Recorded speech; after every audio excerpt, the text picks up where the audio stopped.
Welcome back to the deep dive. Today we are opening up a file that feels a little bit like we're peeking into the future of the internet. Yeah. Or, at least the engine room of it. We are looking at a new series of large language models released by the Alibaba group. They call it QWEN.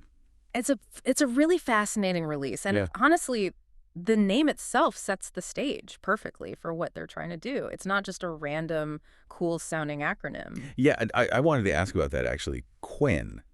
It sounds friendly, almost like a character from a fantasy novel or something, but I'm guessing there's a deeper meaning.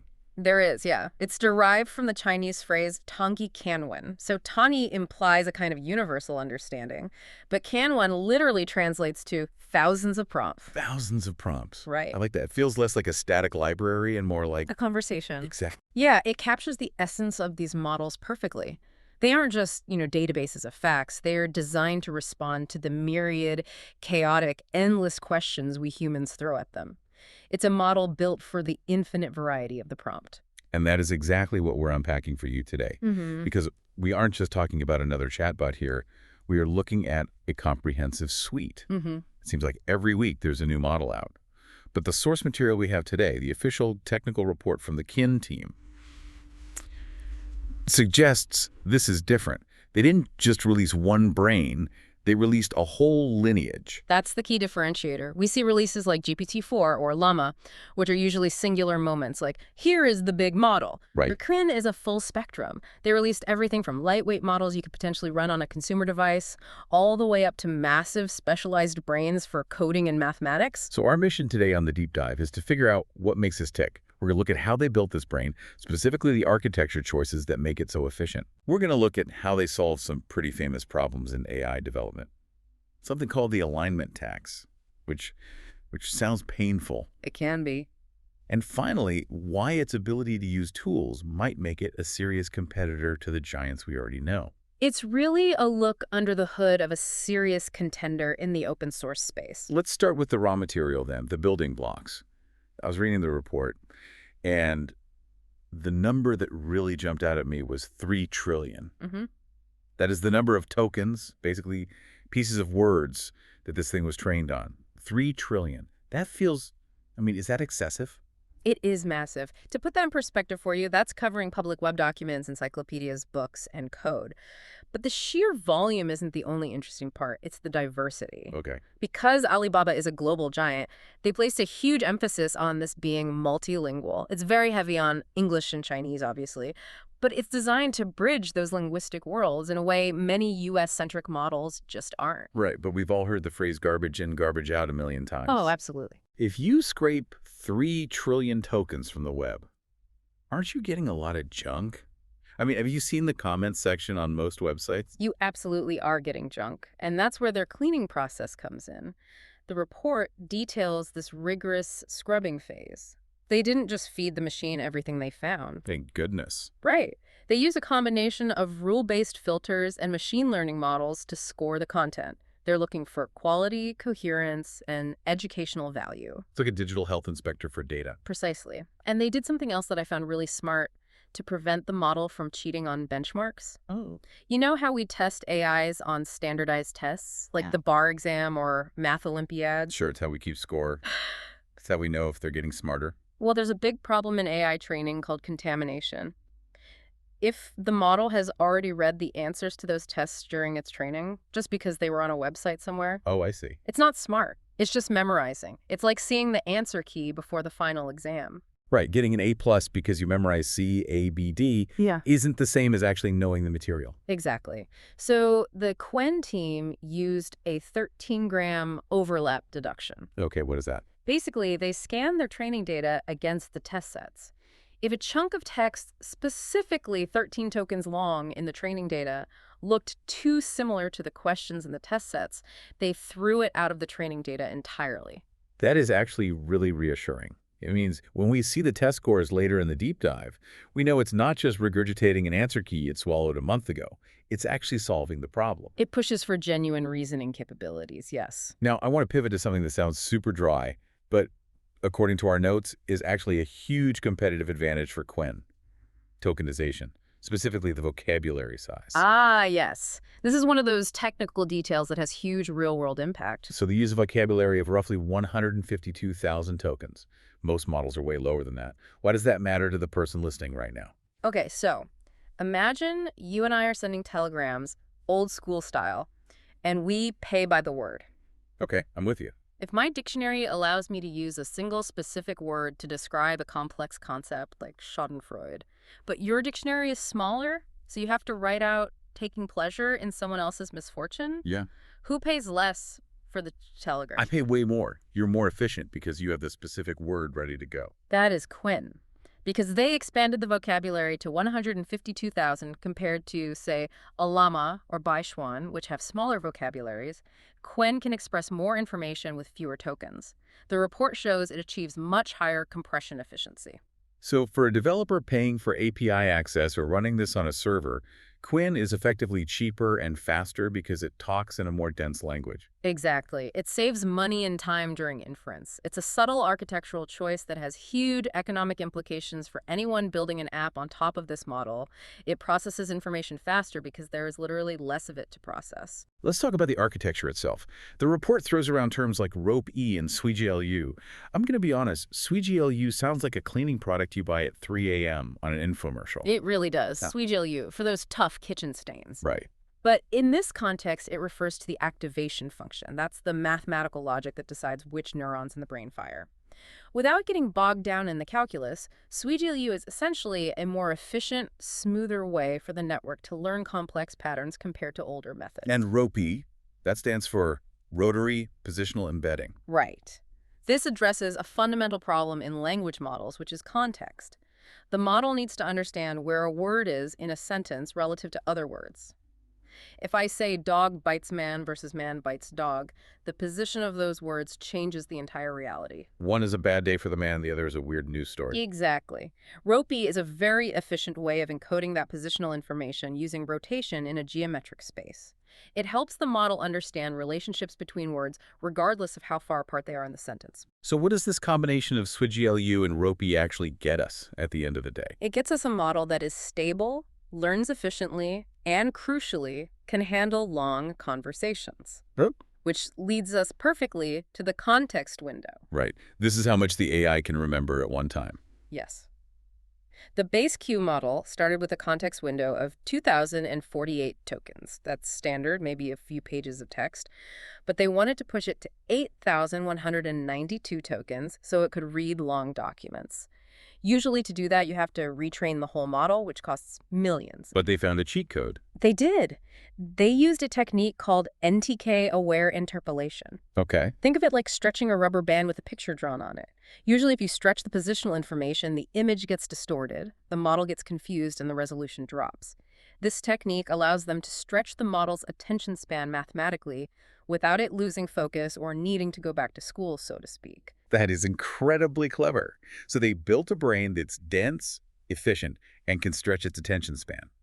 But here is the big question. Is it useful? Because a raw brain is just a pattern completion engine. This is exactly where we get into alignment. Because we all know a smart AI isn't useful if it spouts gibberish or just can't follow instructions, or is rude. This is where we get into the alignment section of the report. Right. This is a two-step dance. The first step is SFT, or supervised fine-tuning. This is where they take that raw, pre-trained brain that has read the whole internet and teach it how to chat. They show it demonstrations of humans talking to assistants. And they use something called ChatML. Yes. It's a formatting style. It helps the model distinguish between roles. It knows, okay, this is the system instruction, this is what the user said, and this is what I, the assistant, should say. Got it. It stops the AI from getting confused about who is talking. It basically teaches the model role play. Okay, so that's basic manners and structure. But then we get to the buzzword of the year. RLHF, Reinforcement Learning from Human Feedback. This is the polishing phase. SFT teaches the model to speak. RLHF teaches it to speak well. They train a separate reward model that mimics human preferences. It scores the AI's answers. Then they use an algorithm called PPO, Proximal Policy Optimization, to adjust the AI to get higher scores. It's like training a dog with treats. You sit, you get a treat. Yeah. You give a good answer, you get a digital treat. Basically.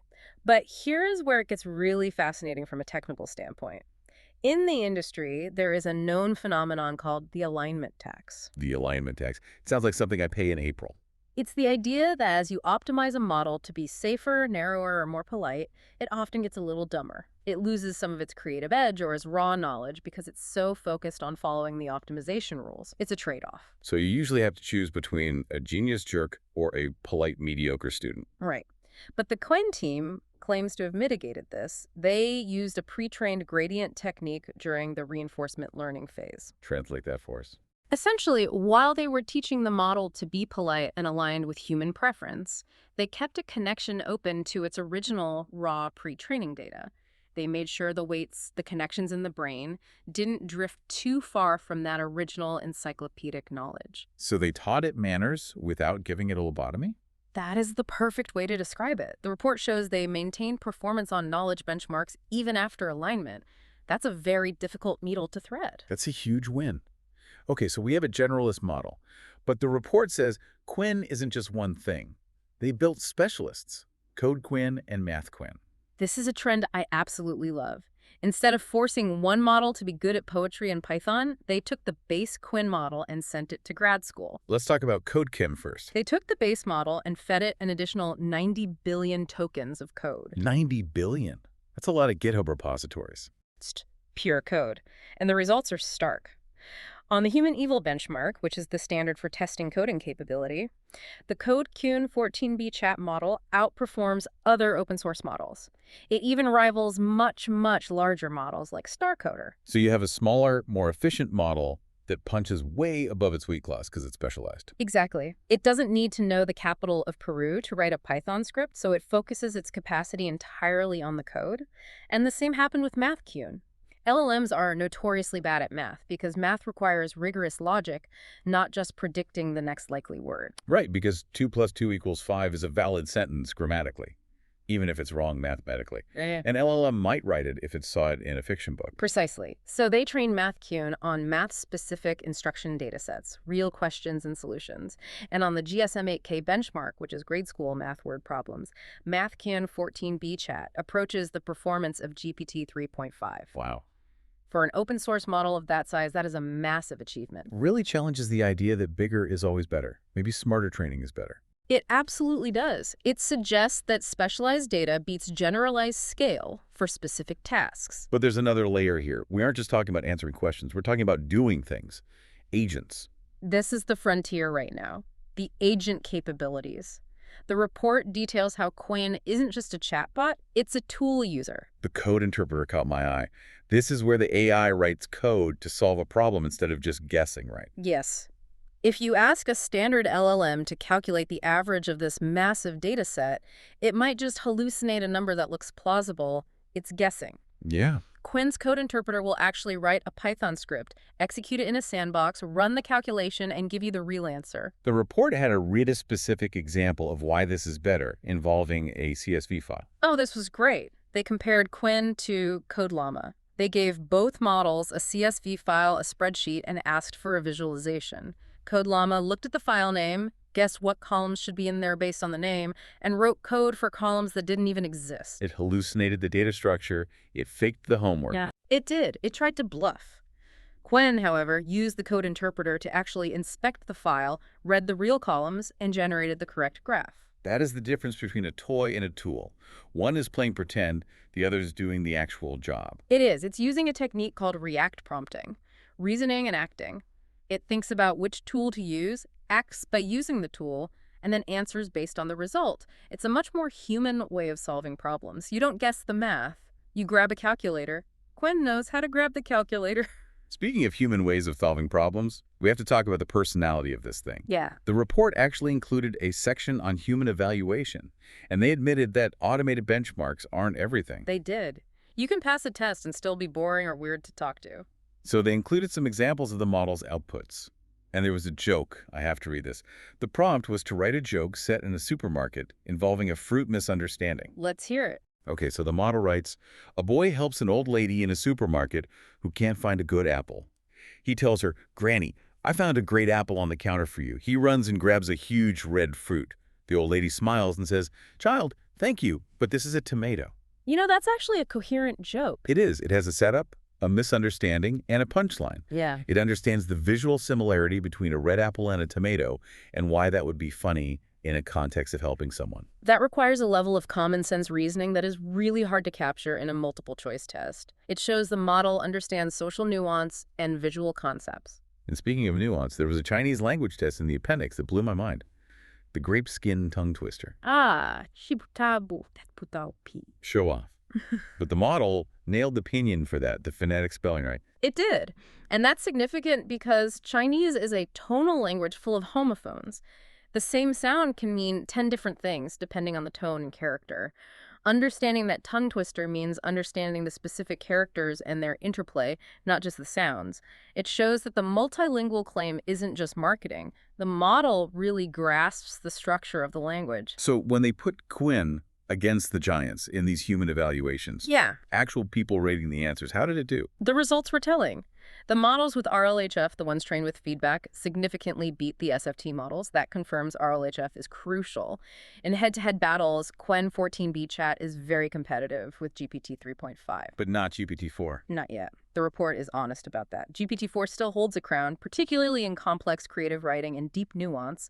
Qwen is closing the gap, but the gap definitely still exists. Still, for a model that is openly available and much smaller, chasing GPT 3.5 is impressive. It's incredibly impressive. It democratizes that level of intelligence for you and everyone else building in this space. So let's wrap this up. What is the big takeaway here? We have Qwen, a full-stack release.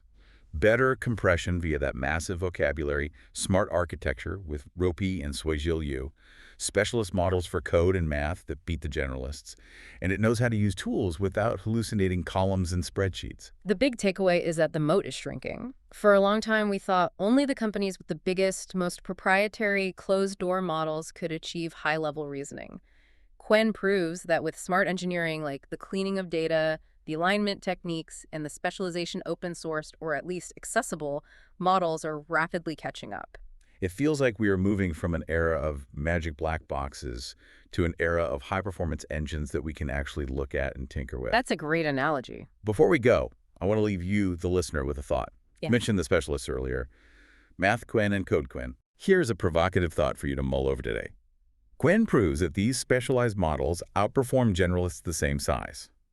As this tech evolves, are we going to stop using one giant chatbot for everything? That is the big question. Right now, we want one bot to be our doctor, our coder, and our poet. But Qwen shows that a smaller, hyper-specialized expert is just better. So in the future, maybe you won't talk to an AI. You'll talk to a swarm. A swarm. A team of smaller, hyper-specialized AI experts living right there in your device, handing off tasks to one another. You ask a question, and the manager AI turns to the math AI and the code AI, gets the answers, and synthesizes them. A digital workforce in your pocket rather than a digital god. Exactly. And that might be a much more robust way to build the future. That is a fascinating future to imagine. Thank you so much for breaking this report down with us. My pleasure. And thank you for joining us on this deep dive. We'll catch you on the next one.